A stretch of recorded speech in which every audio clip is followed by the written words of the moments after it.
Hello and welcome back to the channel that brings you the lesser known places in the UK.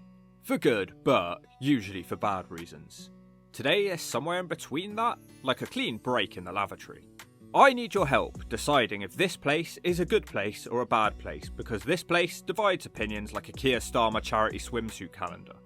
This video is just an extra log for you to digest, but don't forget to hit like, share and subscribe to help Turdtowns thrive. New towns. We've all seen them, and we all actively avoid them. They don't exactly have the best reputation. Ugly architecture, full of crime, they have no culture, no history and no class.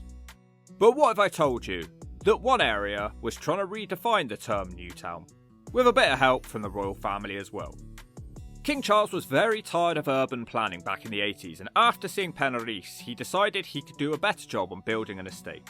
The royals agreed their greenbelt land could be used, and old King Charles was determined to break the mould of conventional housing development. Yeah, mould is right. No, I'm joking. I think it's okay here. Work was started way back in 1993 with an aim of completion for 2025, and for once, a UK project which isn't running massively over schedule. He followed 4 key principles for this plan. He wanted to create beauty with the architecture, integrate affordable homes, have it as a walkable community, and a mixture of uses for the buildings within the development. So just a reminder, before we get into the meat and bones of this one, I want you guys to tell me what you think of Poundbury. Are you impressed, or do you think it's vile? So yeah, welcome to Poundbury in the county of Dorset. An entirely new development which aims to show you that not all new housing developments need to be ugly. Whilst Poundbury is the size of a small town, we cannot officially call it a new town, as it's essentially just a bigger suburb of a bigger town called Dorchester. It holds a posh-ish image due to its connections with the royal family and its grand buildings. But it's not really posh, it's more middle class than anything. The people who live here wish they could do better, but this is the best that they could afford. It's a middle class utopia. There is currently around 5,200 people living here, with the final figure predicted to be around 6,000 on completion. There is also around 2,000 jobs. This is a massive development, but it's taken a long time to get to this stage. Poundbury is not just a housing estate, it has several shopping areas, bars and even factories. And these all follow design techniques from the past. Poundbury sort of has 2 distinctive shopping areas which resemble a town centre. The first one is smack bang in the middle of Poundbury and features the tallest buildings of the development. The other is the Butter Market, and I preferred it here. This does feel like somewhere you would want to spend time, but unfortunately the shopping options weren't very exciting. But if you just want a coffee, this should work for you. But you're going to hear me saying this a lot in this video. Does it feel like I'm on a movie set? It's not clear what anything is supposed to be. Are these real businesses or fake?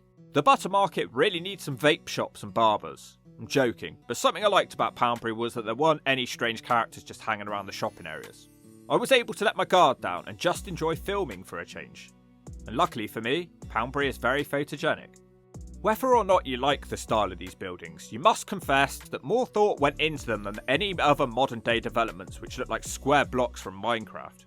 I especially liked how almost all the houses have large windows, which has been missing from housing developments of the 2000s. Poundbury is also a place with hindsight.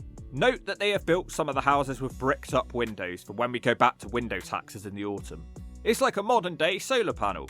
Save money on your council tax with our pre-bricked up windows.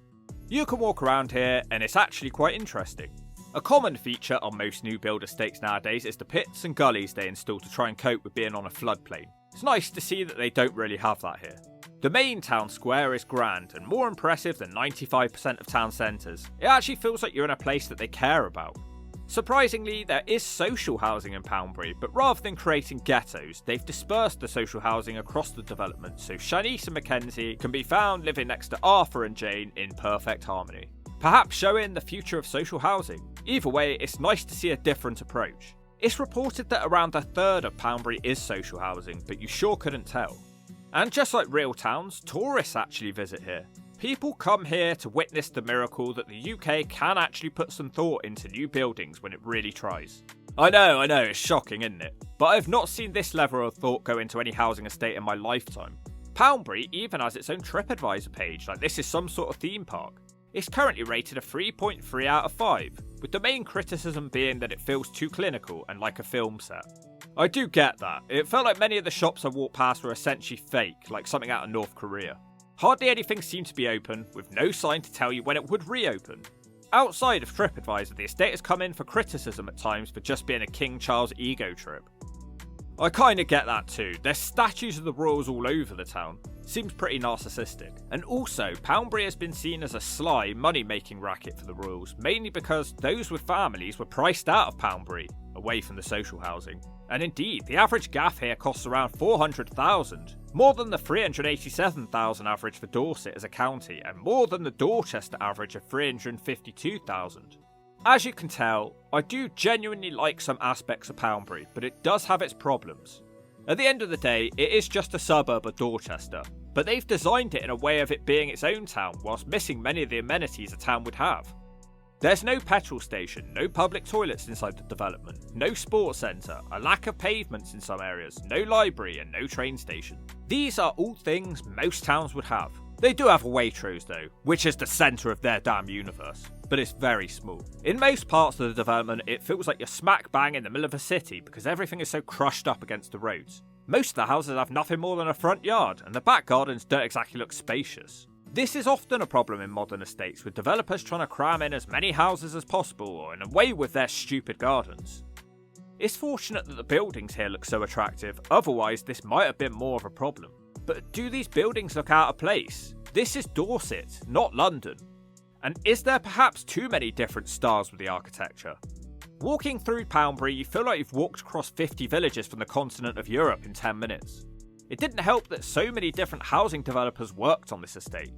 Many of the houses don't even have garages, or if they do, they're away from the houses in a shared garage area. Reportedly, many of the garages were built too small and can't even fit the larger cars on our roads nowadays. Apparently, some of the houses were built with wooden windows which have now rotted through, but residents are not allowed to replace their windows as one of us would. Instead, they have to seek permission from the Duchy. For those of you who don't know, the Duchy owns a lot of land in England. It basically means the oldest royal son, and Charles was once the Duchy of Cornwall. Since they own Poundbury, any planning decisions on the estate have to be made through them instead of the normal channels. Apparently, they are a nightmare to get hold of, and Poundbury residents have been left stuffing newspapers around their windows and doors. I prefer to call them the douchey. Maybe having an accessible office open all hours would have been a great place to start for this estate. Anyway, the estate just seems to spiral around and around forever until your head is spinning and you puke all over Poundbury, and it's easy to get lost. The place is completely lacking in any sort of signage to guide you around, and other than the centre, everything somehow looks the same. I don't know quite why that is when all the buildings have their own distinct style. A possible lack of landmarks. When everything looks so out of place, nothing looks out of place. The roads barely have any markings on them, which is also very strange. You don't realise how much it impacts your driving experience until you drive without markings on the road. It messes with your head. This was all done due to the designers wanting Poundbury residents to be less reliant on their cars. The idea here was that you're never more than walking distance away from a shop, a job, or a green space. Poundbury was the blueprint for the term 15-minute city, although that phrase didn't exist back then. And I'm pleased to report to all of you that despite all the conspiracy theories around 15-minute cities, Poundbury residents are not caged in like rabid animals and can leave anytime they want. They aren't checked up on by some block warden every day, and residents are allowed to use their car as much as they want.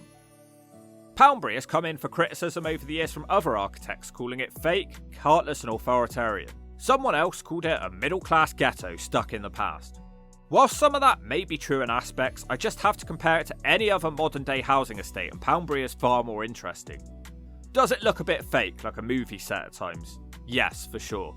But at least there isn't graffiti, plastic awnings, mouldy brickwork and neon signs dotted everywhere. Ultimately, parts of Poundbury have worked and others have not. It is not a fail overall, but I also feel like we can learn from the mistakes of this estate. They haven't managed to solve the transportation issues. There's still cars everywhere.